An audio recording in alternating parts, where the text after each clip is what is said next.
আমাদের শিক্ষা ও সংস্কৃতির পাঠশালা আরণ্যক একাডেমিতে আরও একটা ভিডিও নিয়ে চলে এলাম। ভিডিওর বিষয়বস্তু মাধ্যমিক ইতিহাস 2026। এর আগে একটা ক্লাসে আমরা বাংলা নিয়ে আলোচনা করেছিলাম।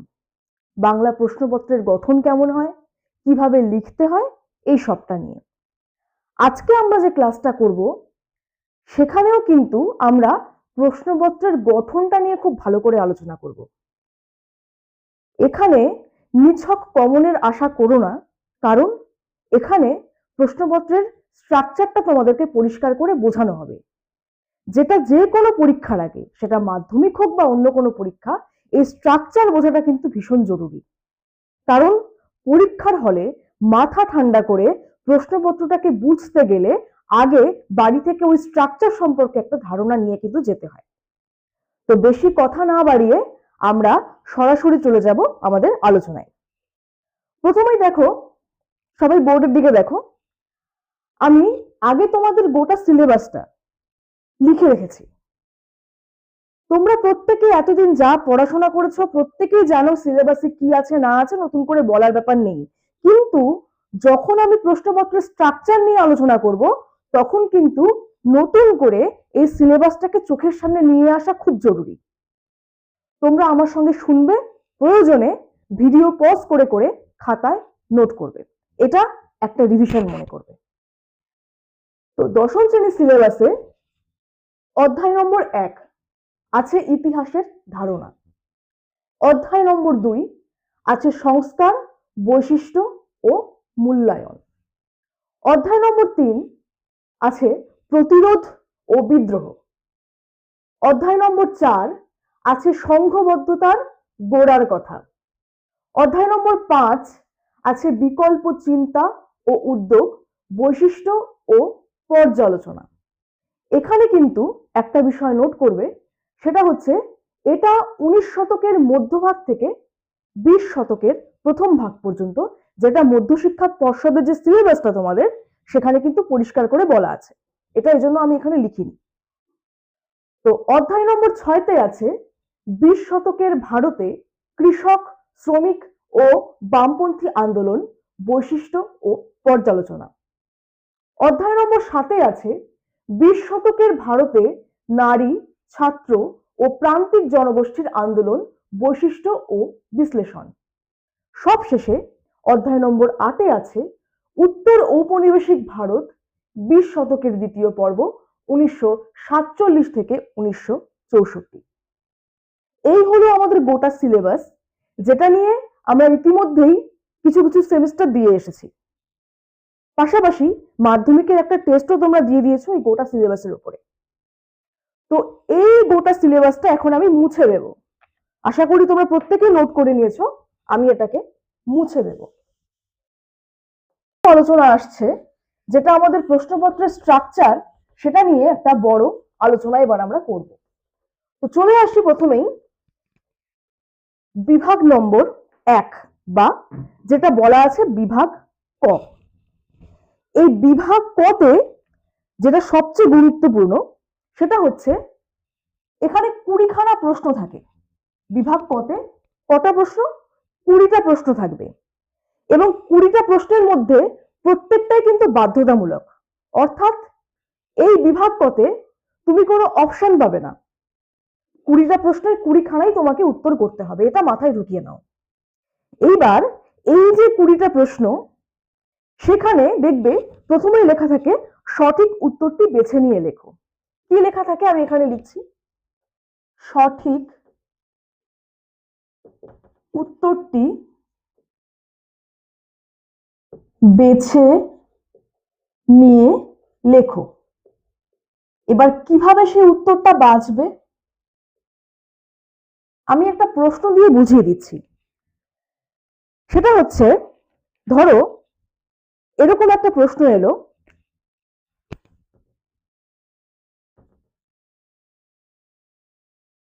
ভারতে বাংলা অক্ষরে প্রথম মুদ্রিত বই বলে একটা ড্যাশ, এখানে 4টে অপশন ধরো দেওয়া আছে, 1 2 3 4। এই 4টে অপশনের মধ্যে যেটা তোমার উত্তর, ধরে নাও সঠিক যে উত্তরটা সেটা 3 নম্বরে দেওয়া আছে,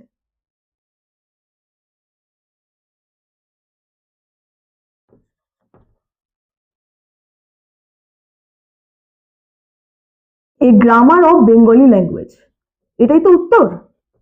আর ধরো 1 2 নম্বরে দেওয়া আছে, ধরো কথামালা, ধরো আছে বর্ণ পরিচয়, ধরো এখানে কিছু একটা আছে আখ্যান মঞ্জরি, এগুলো আছে। তো তুমি দেখলে তোমার সঠিক উত্তর হচ্ছে এটা 3 নম্বরটা। তুমি যখন উত্তর করবে তখন পরিষ্কার করে আগে প্রথমে এই কথাটা লিখে নেবে, এই বাক্যটা, ভারতে বাংলা অক্ষরে প্রথম মুদ্রিত বই বলে ড্যাশ দেবে, দিয়ে সঠিক উত্তরটা এখানে লিখে দেবে, a grammar of Bengali language বলে 3 নম্বর পাশে দিয়ে দেবে।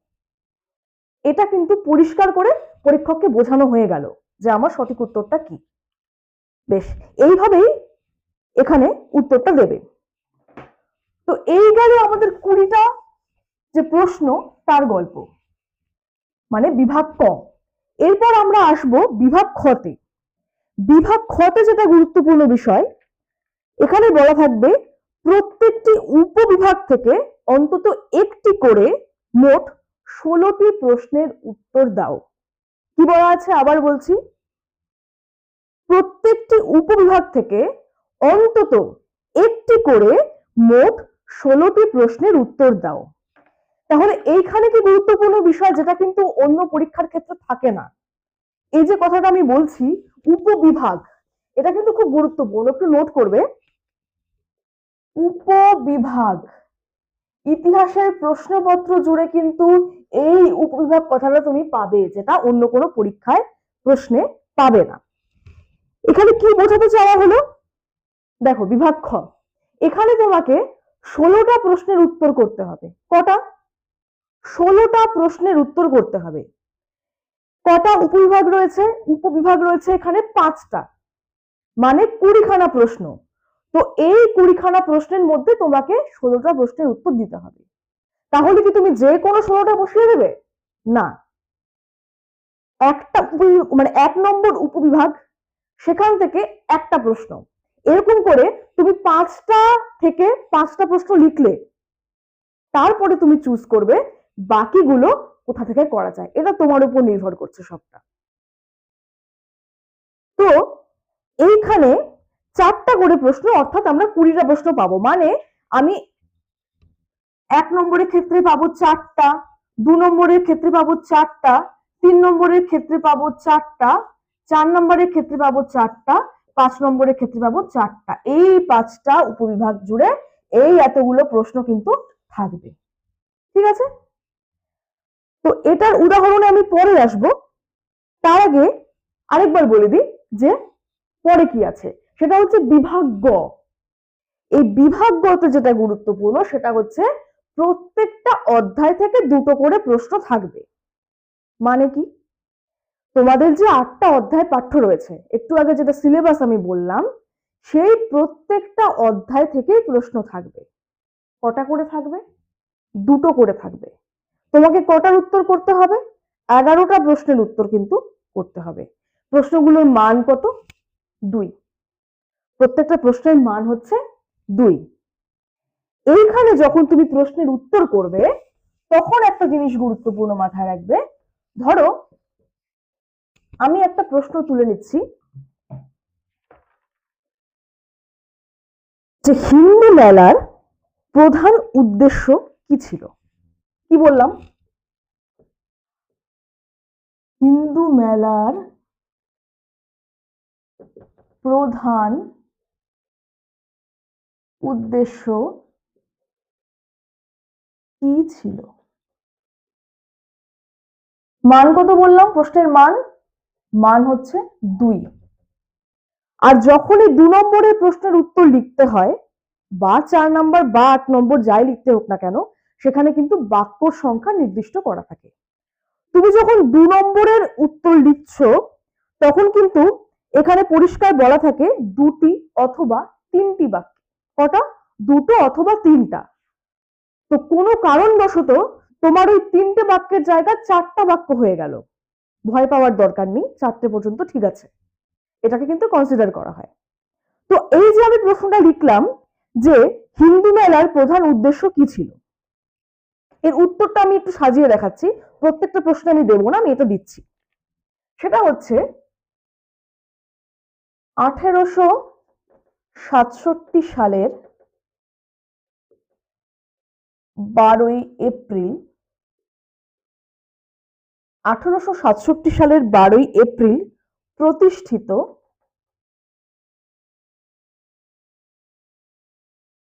হিন্দু মেলার প্রধান উদ্দেশ্য ছিল, মানে প্রশ্নে যা লেখা আছে এটা আমি পরিষ্কার এখানে তুলে দিলাম, তারপর আমি আসব উত্তরে। কি ছিল? এক হচ্ছে জাতীয় জীবনের সকল দিককে সঞ্জীবিত করা। বোঝা গেল বাক্যটা? জাতীয় জীবনের সকল দিককে সঞ্জীবিত করা। 2 নম্বর হচ্ছে ভারতের আত্মনির্ভরতা ও রাষ্ট্রীয় স্বাধীনতা অর্জন। এই যে তুমি 1 এবং 2 লিখে দিলে, এটার মধ্যে দিয়ে কিন্তু একটা পয়েন্ট করা হয়ে গেল, পরিষ্কার করে আঙুল দিয়ে দেখিয়ে দেওয়া হলো। জাতীয় জীবনের সকল দিককে সঞ্জীবিত করা, ভারতের আত্মনির্ভরতা ও রাষ্ট্রীয় স্বাধীনতা অর্জন। এখানে কিন্তু দুটো বাক্য হয়েই গেল, এটাকে নিয়ে 3টে বাক্য হলো। তুমি যদি এরপরে আরেকটা বাড়াতে চাও বাড়াবে, না হলে এটুকু রেখে দিলেও কিন্তু তোমার 2-এ 2 পাওয়ার সম্ভাবনা থাকবে। তো এটা আমি দেখালাম 2 নম্বরের প্রশ্ন হিসেবে। তো এবার যদি আমি চলে যাই 4 নম্বরের প্রশ্নে, এটা আমি কি করলাম? 2 নম্বরের প্রশ্ন লিখলাম। এবার যদি আমি যাই 4 নম্বরের প্রশ্নে, কোথায় আছে, কোন বিভাগে আছে? সেটা হচ্ছে বিভাগ ঘ। বিভাগ ঘ যেটা আছে সেখানে দেখো বলা থাকে 7টি বা 8টি বাক্যে যে কোনো 6টি প্রশ্নের উত্তর দাও। এখানেও কিন্তু উপবিভাগের কথা রয়েছে। কি বলেছে? প্রত্যেকটি উপবিভাগ থেকে অন্তত একটি করে প্রশ্নের উত্তর দাও। অর্থাৎ বিভাগ ঘতে কি থাকবে, যে 4টে থাকবে হচ্ছে উপবিভাগ, মোট থাকবে হচ্ছে 8টা প্রশ্ন, তোমাকে 6টার উত্তর করতে হবে। এই 4টের থেকে একটা একটা করে তুমি নেবে, 4টে করবে, তারপরে বাকি দুটো তুমি পছন্দ করে যে কোনো একটা জায়গা থেকে নিয়ে নেবে। তার মানে 4টে কিন্তু তোমাকে করতেই হচ্ছে। এবার এইখানে যে কোন বিভাগ থেকে কটা প্রশ্ন আসে, মানে কোন অধ্যায় থেকে কটা প্রশ্ন আসে, আমি দেখো বিভাগ কতে বলেছি, বিভাগ খতে লিখে দিয়েছি আর কি, এগুলো নোট করে নেবে। বিভাগ ঘয়ের ক্ষেত্রেও দেখো প্রথম যে প্রশ্নটা আসে সেটা হচ্ছে 1 নম্বর ও 2 নম্বর অধ্যায় থেকে, এর বাইরে দেবে না। প্রথম যে ঘ দশমিক 1 যেটা লেখা আছে সেটা কিন্তু 1 এবং 2 নম্বর অধ্যায় থেকেই থাকবে। ঘ দশমিক 2-তে 3 ও 4 নং অধ্যায় থেকে, ঘ দশমিক 3-এ 5 ও 6 নং অধ্যায় থেকে, ঘ দশমিক 4-এ 7 ও 8 নং অধ্যায় থেকে, এভাবেই সাজানো হয়। তো আমি ধরে নিলাম তুমি এখানে 1 নম্বরের উত্তর করলে, 1 নম্বর অধ্যায় থেকে একটা উত্তর করলে, 2 নম্বর অধ্যায় থেকে এই 3 নম্বর অধ্যায় থেকে একটা উত্তর করলে, তারপরে 5 নম্বর থেকে একটা উত্তর করলে, 7 নম্বর থেকে একটা উত্তর করলে, 4টে হয়ে গেল। এবার আমি ধরে নিলাম তুমি এই 4 নম্বর অধ্যায় থেকে একটা উত্তর করলে, 6 নং থেকে একটা করলে, বাদ গেল 2 নম্বর আর 8 নম্বর। তো এইখানে যখন আমি 4 নম্বরের উত্তর লিখবো, আমি ওই প্রশ্নে যাচ্ছি আবার, যেটা 4 নম্বরেও আসতে পারে, 2 নম্বরেও আসতে পারে। সেটা হচ্ছে যে হিন্দু মেলার প্রধান উদ্দেশ্য কি ছিল, ওই একই প্রশ্ন। হিন্দু মেলার প্রধান উদ্দেশ্য, আমি এটুকুই লিখছি, হিন্দু মেলার প্রধান উদ্দেশ্য। এখানে যখন তুমি লিখবে তখন জানবে পয়েন্টের উপর কিন্তু নম্বর থাকে। তুমি যদি একটা গোটা প্যারাগ্রাফও লিখে দাও তাহলেও কিন্তু ওখানে পয়েন্টের একটা ব্যাপার থাকবে এবং পয়েন্ট ওয়াইজ কিন্তু নম্বর দেওয়া হয়। তো এখানে যখন তুমি লিখবে সেই কথাই আবার লিখছো যে 1867 খ্রিস্টাব্দের 12ই এপ্রিল চৈত্র মেলা বা হিন্দু মেলা প্রতিষ্ঠিত হয়, তুমি একটা বাক্য জুড়ে দাও নবগোপাল মিত্র ছিলেন এর প্রতিষ্ঠাতা বলে তুমি উদ্দেশ্যগুলো লেখা শুরু করো। কিভাবে শুরু করবে আমি পয়েন্টগুলো লিখে দিচ্ছি। একটু আগে আমরা কি বললাম, জাতীয় জীবনকে সঞ্জীবিত করা হয়েছিল, তো এখানে আমি পয়েন্ট দিচ্ছি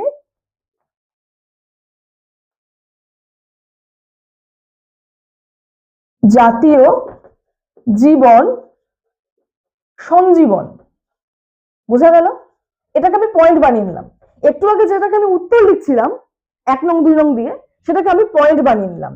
এবার এই পয়েন্টটাকে নিয়ে তুমি দুটো বাক্য বানাবে, এটা তোমার কাজ। এই পয়েন্টটাকে আলোচনা করে তুমি দুটো বাক্য বানাবে। এরপরে আসবো পরের পয়েন্টে, যে রাষ্ট্রীয় স্বাধীনতা অর্জন। কি বললাম? রাষ্ট্রীয় স্বাধীনতা অর্জন, এটা আরেকটা পয়েন্ট। এই পয়েন্ট নিয়েও এই পয়েন্টের ভেতরে দুটো বাক্য তুমি লিখবে। কটা বাক্য হলো? 4টে বাক্য। এরপরে আছে যে ধরে নাও এরকম একটা লিখলাম, জাতীয় গৌরব বোধ বৃদ্ধি। এখানে দুটো লিখেছো বাক্য, এখানে দুটো লিখেছো 4টে, এখানে একটা লিখলে 5টা। এখানে দেখা ধরা গেল তুমি শুরুতে যখন ভূমিকাটা লিখছো তখন দুটো বাক্য লিখলে 7টা কিন্তু হয়ে গেল। চাইলে তুমি উপসংহারে একটা বাক্য লিখতেও পারো, নাও লিখতে পারো। 7টা হয়ে গেল। এবার এখানে যখন 7টা লিখবে বাক্য, 7টা বা 8টার জায়গায় 10টাও হয়ে যেতে পারে, ভয়ের কিছু নেই। তো এই হচ্ছে মোটামুটি আমাদের 4 নম্বরের প্রশ্নের বিষয়টা। এরপরে আমরা আসবো কোথায়? বিভাগ উমতে। বিভাগ উমতে কি করতে হয়?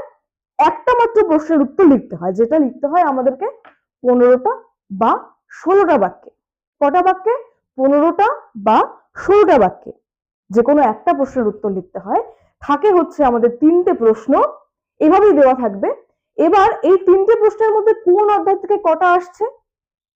1 নম্বরে দেখবে থাকবে 2 বা 3 নম্বর অধ্যায় থেকে। প্রথম যে প্রশ্ন থাকবে এই উপবিভাগে, প্রথম প্রশ্ন থাকবে 2 বা 3 নম্বর অধ্যায় থেকে।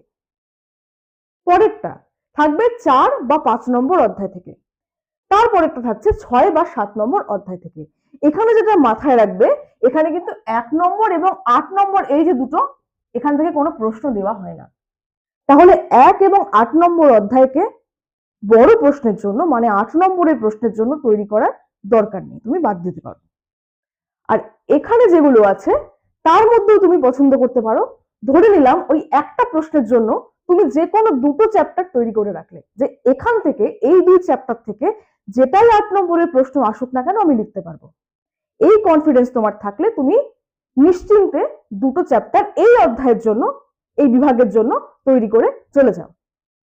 আবার এখানে লেখার ক্ষেত্রে এটা আমি বোর্ডে আলাদা করে লিখবো না, তোমাদেরকে 4 নম্বরের প্রশ্ন যখন বোঝালাম তখন বললাম প্রত্যেকটা তুমি পয়েন্ট আউট করবে। 15-16টা বাক্য, তার মানে তোমার মোটামুটি 6টা বা 5টা পয়েন্ট তুমি লিখতে পারো, বা কিছু কম পয়েন্ট তুমি যদি 2টো পয়েন্ট দাও, 3টে পয়েন্ট দাও, বাক্য বাড়িয়ে লিখলে, কিন্তু পয়েন্ট আউট করে লিখবে। এইভাবে পয়েন্ট তৈরি করে করে বাড়িতে বানাবে, বানিয়ে বানিয়ে লিখবে। তুমি যদি টেক্সট বইটাকে ভালো করে পড়ো, ওই টেক্সট বই যখন তুমি পড়বে, রিডিং পড়বে, তখন কিন্তু ওর মধ্যেই তুমি পয়েন্ট তৈরি করে নিতে পারবে। এবার আরেকটা গুরুত্বপূর্ণ কথা বলি, সেটা হচ্ছে আমি তো ওখানে নির্দেশ করেই দিলাম যে বিভাগ কতে 20খানা প্রশ্ন লিখতে হয়, এবং 1 নম্বর থেকে হয়তো 1 নং অধ্যায় থেকে থাকে 2টো প্রশ্ন, 2 নং অধ্যায় থেকে থাকে 3টে প্রশ্ন, 3 নং থেকে 2টো প্রশ্ন, এরকম করে বলে দিলাম। তো সিলেক্টিভ হলেও তোমাকে মাথায় রাখতে হবে এই ছোট প্রশ্নের জন্য কিন্তু তোমাকে সবগুলো অধ্যায় পড়তে হচ্ছে, মানে সবগুলো অধ্যায় তোমাকে রিডিং পড়তেই হবে এবং হাইলাইটার দিয়ে পড়বে। এই রিডিং পড়ার ফলাফল তুমি কোথায় বুঝতে পারবে? যখন তুমি বড় প্রশ্নের উত্তর বানাবে। তো এই হচ্ছে আমাদের মাধ্যমিক ইতিহাসের প্রশ্নপত্রের স্ট্রাকচার বা গঠন। আজকে আর খুব বেশি কথা বাড়াবো না, আজকের ক্লাস এ পর্যন্তই।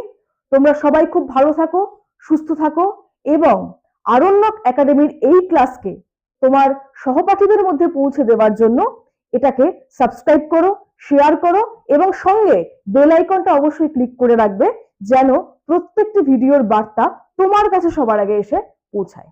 আজকে এ পর্যন্তই।